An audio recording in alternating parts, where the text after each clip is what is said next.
आइए शुरुआत करते हैं अच्छी और सच्ची खबरों की। सबसे पहले बात युद्धाभ्यास प्रगति की, जिसका आयोजन मेघालय के अमरोई में 20 मई से 31 मई के बीच किया गया। इस आर्मी एक्सरसाइज में भारत समेत 13 देशों ने हिस्सा लिया और इस अभ्यास का मुख्य उद्देश्य उग्रवाद रोधी अभियानों में सहयोग बढ़ाना और हिंद महासागर क्षेत्र के देशों के बीच आपसी विश्वास को और मजबूत करना था। अभ्यास की खास बात यह रही कि इसमें सभी सहभागी देशों के सैनिकों को मिलकर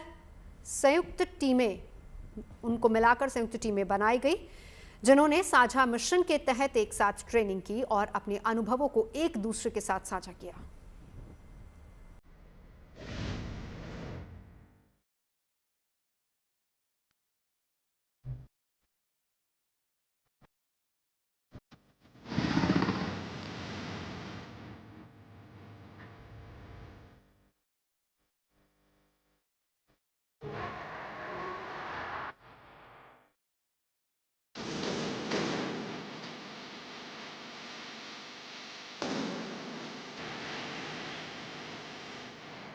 ऊंचे पहाड़, घना जंगल, हाथों में हथियार, ट्रिगर पर उंगली और टारगेट पर सटीक निशाना। एक्शन से भरपूर ये तस्वीरें युद्धाभ्यास प्रगति की हैं, जिसका आयोजन 20 से 31 मई तक मेघालय के उमरोई में किया गया।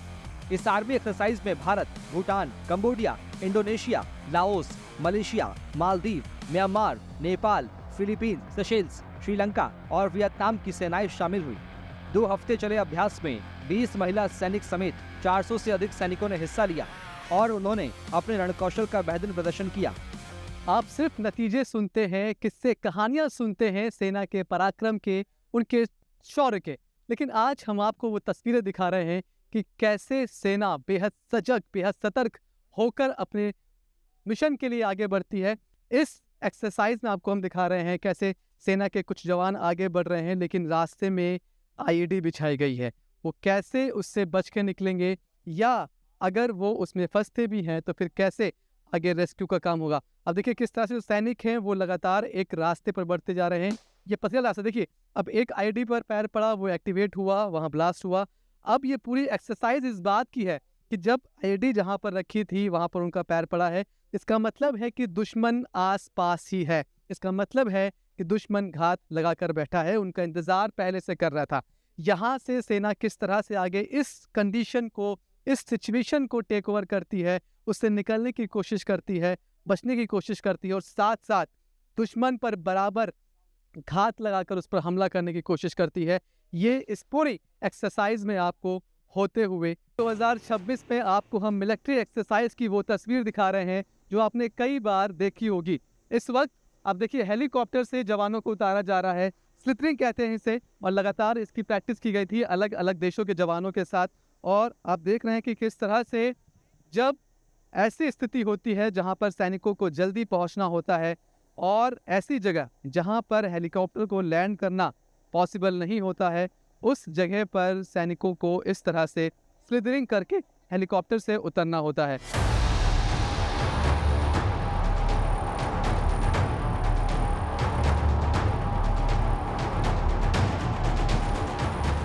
इस अभ्यास के दौरान एक खास बात ये भी रही कि भारतीय सेना के K9 योद्धाओं ने सबका ध्यान अपनी ओर खींचा। एक्सरसाइज के दौरान एलन, विक्टर और डियो नाम के कुत्तों ने अपने कौशल का शानदार प्रदर्शन किया। चाहे विस्फोटक का पता लगाना हो, दुश्मन की गतिविधियों पर नजर रखना हो या फिर ऑपरेशन के दौरान टीमों की सहायता करना हो, इन K9 योद्धाओं ने अपनी गति, साहस और वफादारी का बेजोड़ प्रदर्शन करके दिखाया। इतना ही नहीं, अभ्यास में इन K9 योद्धाओं के साथ हाईटेक रोबोटिक डॉग भी इस्तेमाल किए गए।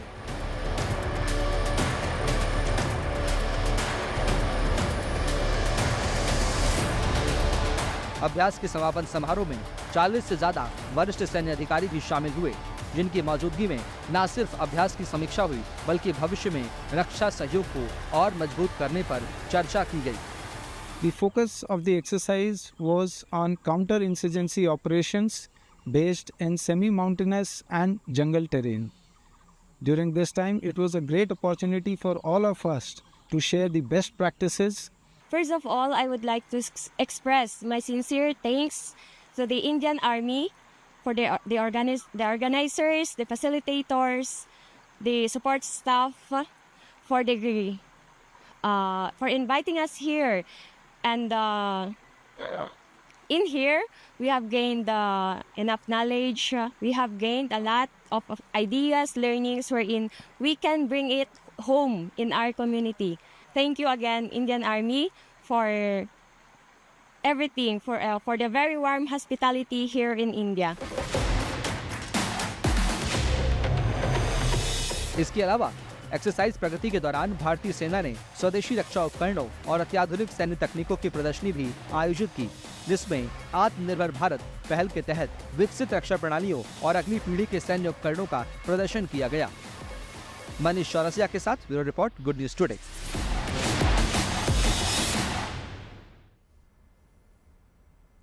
अगली खबर मौसम से जुड़ी हुई है, जिससे जुड़ी एक खुशखबरी मौसम विभाग ने दी है। मौसम विभाग का अनुमान है कि जून का ये पहला हफ्ता लोगों के लिए राहत भरा रहने वाला है और इस दौरान लोगों को हीट वेव का सामना नहीं करना पड़ेगा। आईएमडी के मुताबिक मौजूदा पश्चिमी विक्षोभ के असर से मौसम के मिजाज में बदलाव देखने को मिल रहा है। हालांकि बावजूद इसके बड़ी संख्या में मैदानी राज्यों में लोग इन दिनों घूमने फिरने के लिए पहाड़ी राज्यों का रुख कर रहे हैं, जिसके चलते नैनीताल और शिमला जैसे मशहूर पर्यटन स्थलों पर सैलानियों की अच्छी खासी भीड़ है।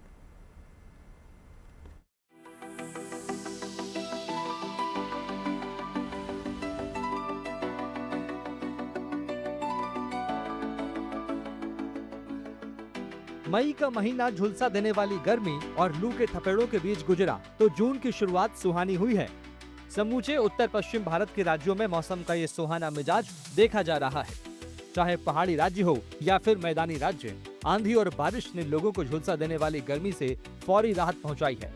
मौसम का ये राहत भरा मिजाज आने वाले कुछ दिनों तक और बना रह सकता है, क्योंकि अनुमान है कि 2 दिन बाद एक और पश्चिमी विक्षोभ एक्टिव होगा, जिसका प्रभाव समूचे उत्तर पश्चिम भारत में देखने को मिलेगा।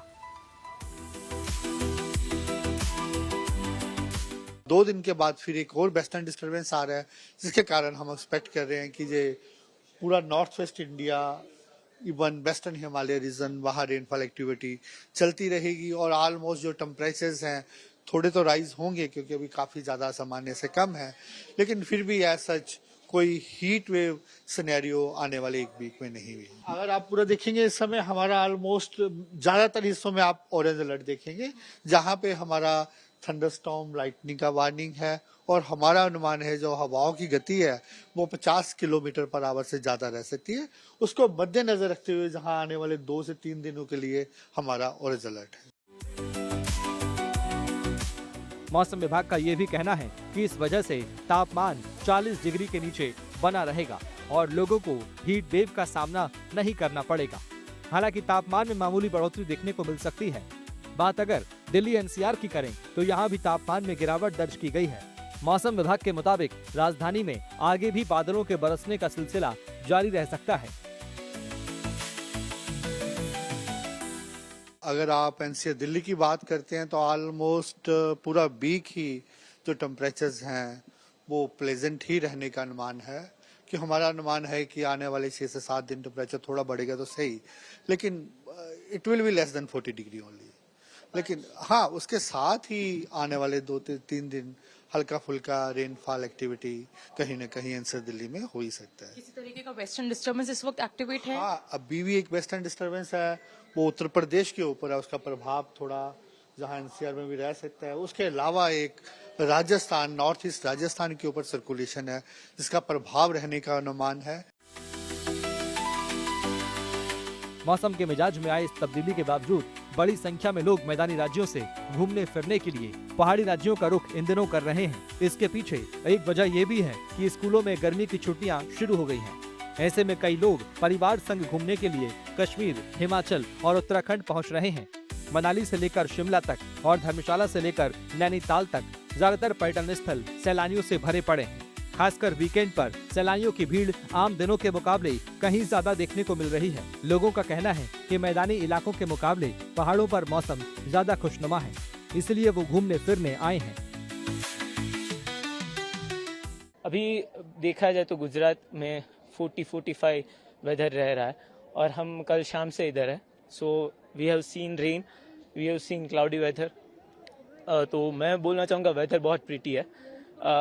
इट फील्स क्या बोलते हैं हम, अंदर से सुकून मिलता है इधर आके, क्योंकि 45 डिग्री में गुजरात की गर्मी से आके इधर हिल स्टेशन में बादलों के बीच में जैकेट के साथ डायरेक्ट एक बड़ा चेंज है, तो बहुत ही सुंदर लग रहा है। क्राउड बहुत है और टूरिस्ट भी ज्यादा है, but we are enjoying a lot and specially यहाँ के जो व्यूज है, सीनरीज है, वो हमको बहुत ही प्रीटी लगे और वो बहुत अच्छे है। यहाँ पे मैं ट्रिप पे आई हूँ, सो मेरा 7-8 डेज का ट्रिप है एंड मुंबई में अभी टेम्परेचर कुछ 35 डिग्री था एंड वहाँ पे ह्यूमिडिटी बहुत ज़्यादा थी, so we plan to visit Nainital, Uttarakhand specially, so we are here to enjoy our trip and it's a very pleasant weather here. हमारे वहाँ पे बहुत ही गर्मियाँ पड़ रही है, तो यहाँ का वेदर भी अच्छा है।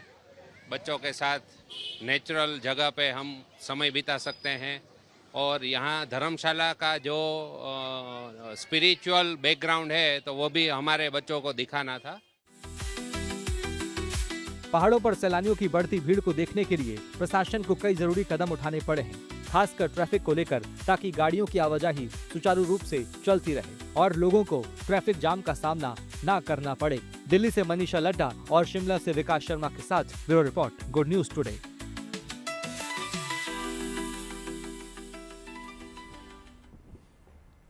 आगे बढ़ते हैं, बात पर्यटन के मैराथन की, जो उत्तराखंड के चमोली जिले के नीति वैली में आयोजित हो रहा है।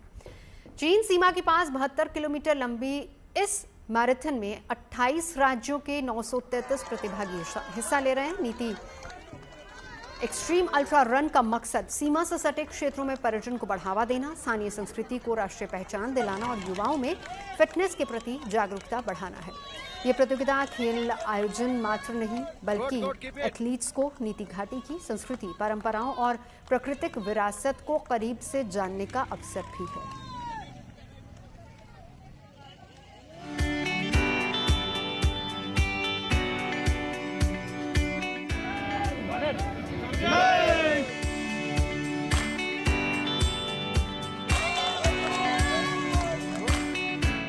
उत्तराखंड की चमोली घाटी फूलों की घाटी अपनी प्राकृतिक सुंदरता और दुर्लभ वनस्पतियों के लिए दुनिया भर में मशहूर है। हालांकि अगले 2 दिन चमोली जिले में मौजूद नीति घाटी देश भर से आए करीब 1000 धावकों के हौसले की गवाह बनेगी। समुद्र तल से लगभग 3600 मीटर की ऊंचाई पर मौजूद नीति घाटी भारत चीन सीमा के पास का अंतिम छोर है। यहाँ नीति एक्सट्रीम अल्ट्रा रन का आयोजन हो रहा है, जिसके बैनर तले हाई ऑल्टीट्यूड पर दौड़ लगा रहे 933 प्रतिभागियों की शारीरिक क्षमता, अदम्य इच्छा शक्ति, मानसिक मजबूती और कभी हार न मानने के जज्बे की परीक्षा हो रही है।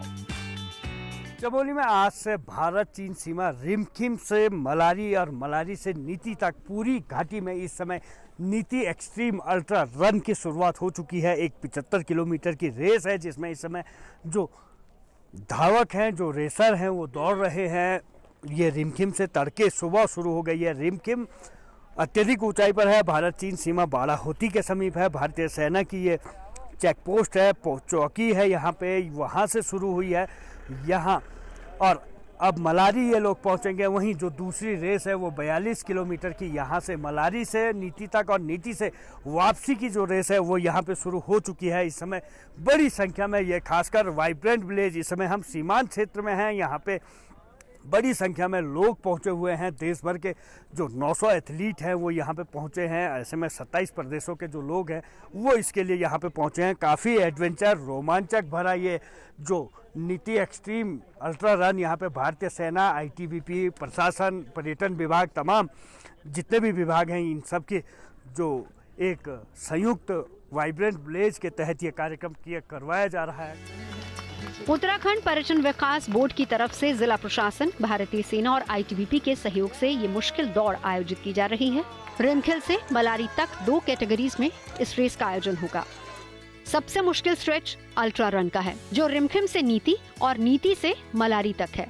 इसकी दूरी 75 किलोमीटर है, जबकि दूसरी कैटेगरी 42 किलोमीटर की है, जिसे फुल मैराथन का नाम दिया गया है। इसका रूट मलारी से नीति और फिर मलारी तक है।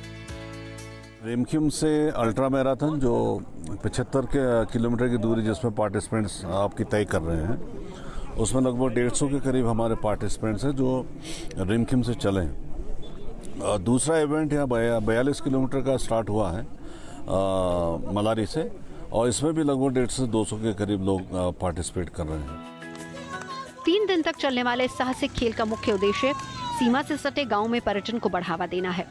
इसके अलावा स्थानीय संस्कृति को वैश्विक स्तर पर पहचान दिलाना भी सरकार का उद्देश्य है, ताकि अतिथि देवो भव के संदेश के जरिए ज्यादा से ज्यादा पर्यटकों का ध्यान उत्तराखंड की तरफ खींचा जा सके, जिससे नीति वैली के अलावा पूरे पहाड़ी क्षेत्र में होम स्टे कल्चर को भी बढ़ावा मिलेगा, जिससे रिवर्स माइग्रेशन यानी शहरों में बसे प्रवासियों को गाँव वापस लाने की पहल में तेजी आ सकेगी।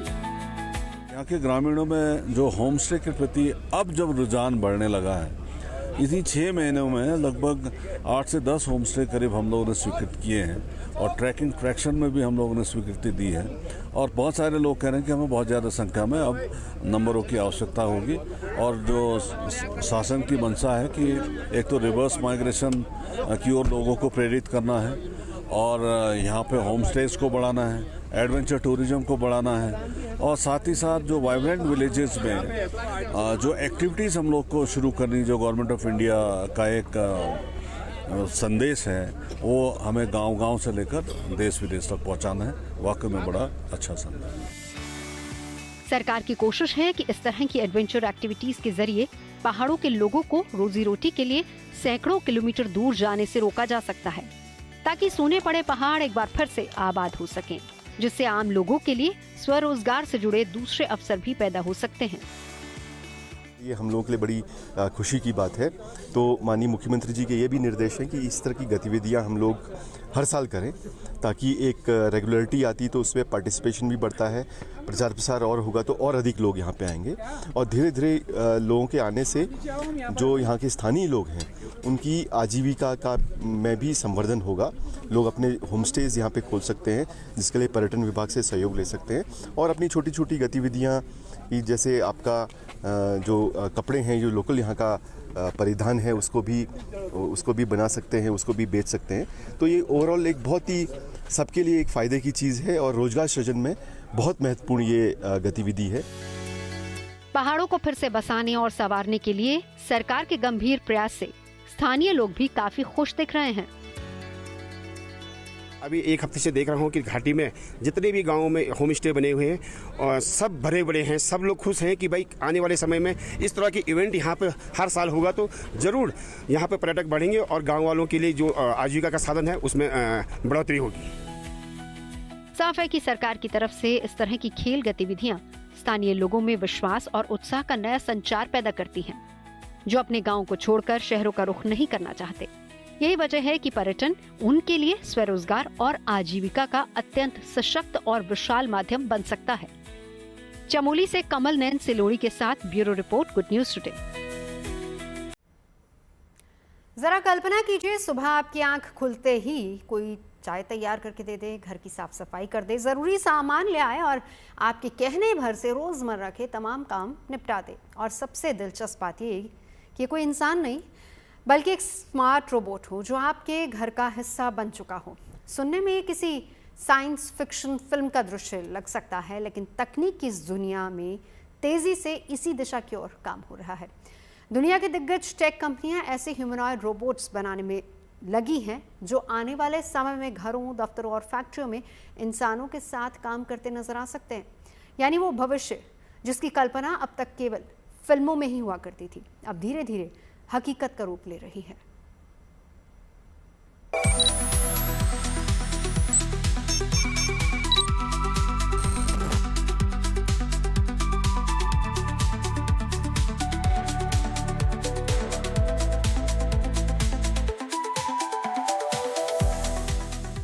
जरा सोचिए, अगर आपके घर में एक ऐसा रोबोट हो जो सुबह की चाय बनाने से लेकर घर की सफाई, सामान लाने और आपके रोजमर्रा के कामों तक सब कुछ संभाल ले। ये सुनने में भले साइंस फिक्शन जैसा लग रहा हो, लेकिन दुनिया की बड़ी टेक कंपनियां पर्सनल रोबोट्स को हकीकत बनाने की दौड़ में जुट गई है।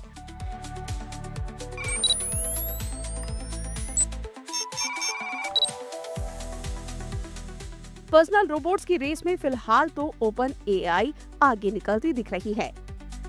कंपनी ने अपने रोबोटिक्स डिवीजन का विस्तार करने का ऐलान किया है। ओपन एआई के सीईओ सैम ऑल्टमैन ने सोशल मीडिया प्लेटफॉर्म एक्स पर बताया है कि कंपनी ऐसे इंजीनियर्स की तलाश कर रही है जो इंसानों की मदद करने वाले रोबोट विकसित कर सके। ऑल्टमैन का मानना है कि आर्टिफिशियल इंटेलिजेंस सिर्फ डिजिटल दुनिया तक सीमित नहीं रहना चाहिए।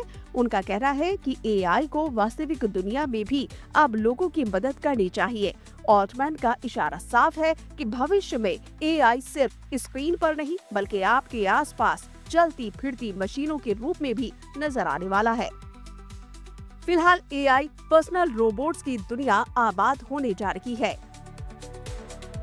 ओपन एआई की इस नई पहल की जिम्मेदारी भारतीय मूल के इंजीनियर आदित्य रमेश को दी गई है। आदित्य पहले ओपन एआई के कई बड़े प्रोजेक्ट से जुड़े रहे हैं और अब उनकी टीम ऐसी तकनीक विकसित करने पर काम कर रही है जो रोबोट्स को इंसान की तरह दुनिया को समझने और उसमें काम करने में सक्षम बनाए।